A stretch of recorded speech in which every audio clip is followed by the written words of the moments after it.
नौदल दिनाच्या निमित्ताने सिंधुदुर्गमधल्या राजकोट किल्ल्यावरती उभारलेला शिवरायांचा पुतळा कोसळला। डिसेंबरमध्ये मोदींच्या हस्ते झालं होतं उद्घाटन, शिवप्रेमींची नाराजी।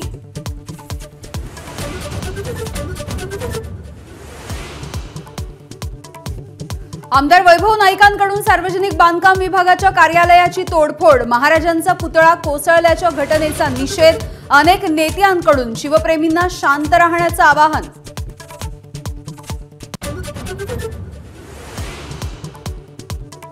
बदलापूर प्रकरणामध्ये मुख्याध्यापिका, वर्गशिक्षिकेसह 2 सेविकांवरती पोक्सो दाखल करा, शिक्षण विभागाच्या शिफारशी। पोलिसांच्या हलगर्जीपणावरती सुद्धा ठेवलं बोट।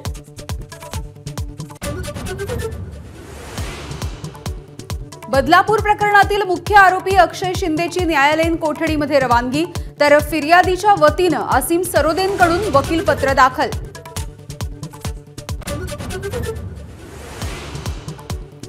गणपतीपूर्वी गोवा हायवेवरची वाहतूक सुरळीत करा, मुख्यमंत्र्यांच्या सूचना। खड्डे बुजवण्यासाठी हार्डनरच्या वापराचं प्रात्यक्षिक।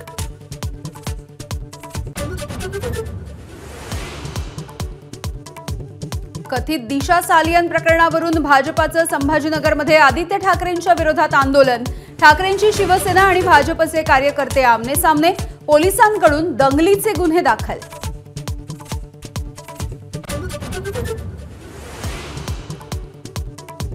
नागपूर दक्षिण पश्चिम मतदारसंघामध्ये देवेंद्र फडणवीस विरुद्ध अनिल देशमुख लढतीची चर्चा, मी निर्णय घेत नाही, पक्ष आदेश देतो, अनिल देशमुखांची प्रतिक्रिया।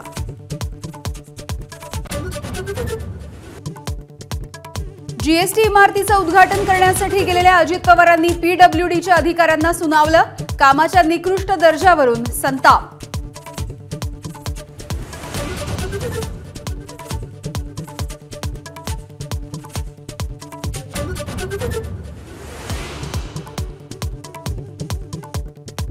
सत्तर वर्षांच्या महिलेवरती बलात्कार करून हत्या, नंतर 4 दिवस मृतदेहावरही बलात्कार।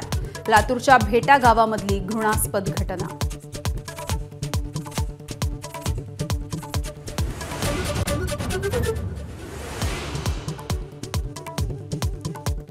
नाशिकमधल्या गोदावरीचा पूर कायम, पंचगंगेची पातळी सुद्धा वाढली, तर पंढरपूरला पुराचा धोका।